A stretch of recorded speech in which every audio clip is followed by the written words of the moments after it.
Can you give me an example of some of the culture activities, some of the types of things you're talking about? Yeah. Basically, for all the different things that we do, and we have a list of beliefs and values, I come up with a generic list of suggested exercises. And then I tell clients or customers, don't use these. These are just suggestions. You've got to decide what you want to do. What does that list include apart from exercise? Okay. Well, for instance, if go back to the first belief or value that you want to do safety because you care about your employees. If you're not doing that very well, what are some of the things you could do? These are sort of like common sense.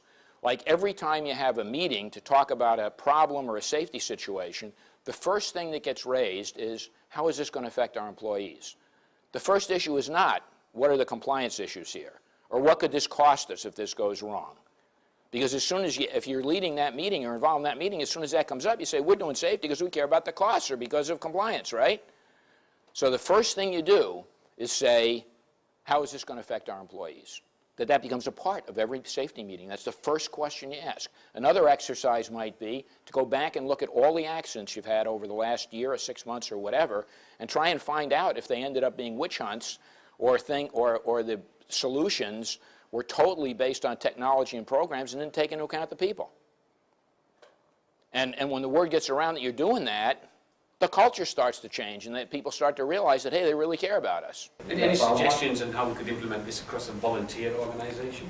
This works better with volunteers and with low-level employees and what have you. The hard thing is to sell this to senior management. I've got a little Far Side cartoon that I use that is a Charlie Brown cartoon, and Charlie's talking to Linus, and Charlie says, how do you think I could get better? And Linus says, you really need to look at yourself more closely, Charlie. And Charlie says, I don't want to do that. And of course, that's why Charlie's no good at anything, because Charlie doesn't really examine himself. And why many people are not, that they're afraid of looking at themselves closely. John Matheson, how have you been the regulator along with this culture bit? Knowing the regulators here is going to have a whole set of rules which are going to reflect the political reality and society's expectations. So the relationship between the regulator and what an organisation might want to do with their culture. That's a very hard question. That's why I asked you. I don't know the answer to that question. I find the regulatory process where I try not to think about that question, actually, and I'm a little put off that you've got me thinking about this now. No, I'm just kidding. All the regulatory stuff, they want to do that based on things they think they can measure. But the problem is, whether it's the beginning of OSHA with split toilet seats and what have you that they were inspecting, or they've gotten a little better at some of this stuff, but mostly the things that they're inspecting are not the things that are going to end up improve. And then the record keeping, there's another problem on that. I'll refer you to Google Dan Zalis and OSHA record keeping the problem or something like that. He wrote an article in which he did several studies where the OSHA incidence rates were inversely related to the cost of accidents. Jeff, do you have a comment about that? Give me a comment Yeah, about that. if you've got, Only that what John's talking about, in my view, is best practice.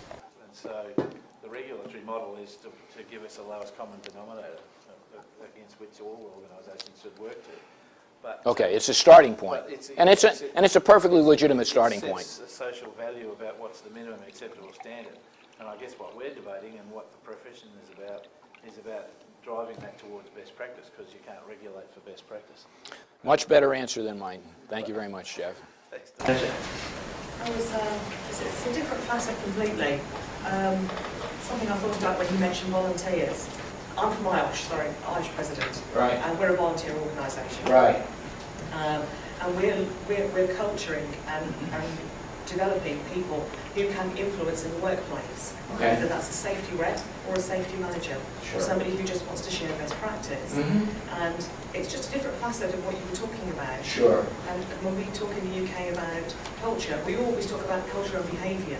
Okay. And trust and different ways of doing things, and Sure. using people as influencers, but Yeah. not at management level and not at worker level, but by way of getting worker and team involvement to pick some guy in the middle. Yeah, for sure.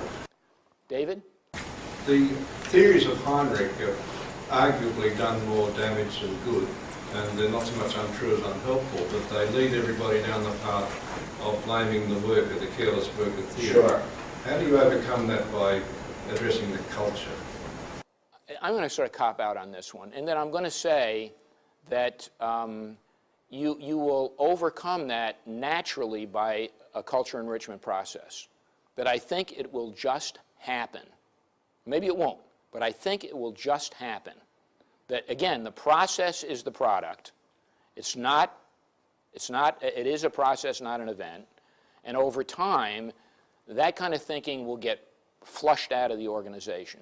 And if you see organizations that have world-class safety and you look at the way they investigate accidents, they're not witch hunts and they don't blame people. More on the last, like on Heinrich, if I recall, which has been greatly discredited, it really says like family upbringing, etc. is a cause of mistakes that are made in safety, you know, upbringing, family, culture and all that. Right. So that's been discredited. But yet the story of success that you mentioned, I think you said that on the opposite end of the scale, family, upbringing and all that is the cause of success. Yeah, environment. Is there a Environment disconnect that people there have. somewhere? Is there a disconnect in that, on the one hand, family, upbringing, culture and all that can be the cause of great success, and under a different model that has been discredited, it can also be the cause of great failure? Yeah. My name's Steve Cheney, I'm safety manager for the aviation training unit. We do have cultures within Army, and I think that's a very healthy thing. I don't think anybody's going to deny that Special Forces units can have a slightly different culture from somebody working in Army headquarters. Absolutely. And the safety mechanisms must be appropriate to that culture, otherwise you're trying to apply something like perhaps in a multinational company to the Caribbean, Southeast Asia and Europe all at once. Absolutely. The question I have for you, Don, is that I've seen Generation Y appear, which makes me about Generation V to W somewhere. My grandchildren are X's and Y's, okay? I guess part of the thing, not only inside the military, is we have quite a spread of range, and we're getting older soldiers now and younger soldiers. Have you seen in your exposures that there's obviously advantage in I go to work for 30 years and I get my gold watch because that's what our culture used to be, as opposed to now I want experience, I want to move on. So groups change now and they're left with these mixes.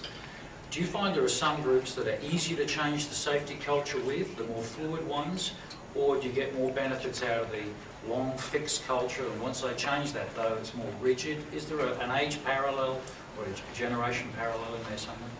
That's another really good question, and you're looking at a guy who thinking about this X and Y thing is somebody who has trouble walking and chewing gum, and who has a lot of difficulty with the concept of multitasking, and has talked to some of these X and Y people about multitasking and looked at it, and the fact of the matter is they do 5 things at the same time, they do them all badly, okay, by my view. I do one at a time, and I do it until I get it right. And sometimes get distracted, and if there's 2 things, I get a real problem. I don't really understand a lot of the X and Y stuff, okay? And I find a lot of the culture of young people to be seriously disturbing, okay? And, you know, my view is that that it's probably easier to change an organization that has an older culture. A couple of the companies that I've worked for are more like me, and I find that it's easier to work with them, and they get better results. I'd like to get you to join me and thank Don Eckenfelder for providing the core input to today's colloquium.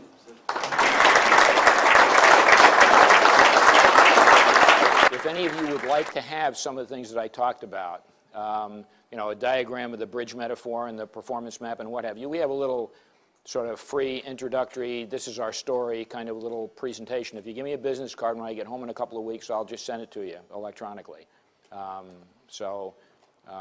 I'd be glad to do that. And we have a website, and there's a lot of free downloads and what have you on the website. Well, I'd like to thank everybody for participating and staying awake. My first goal is that nobody goes to sleep. The second goal is that nobody leaves. And I don't know if that was just polite or whether it was because you were actually enjoying being here. I'd like to think it's the latter, but if not, that's okay too, because I achieved my goal. Nobody left.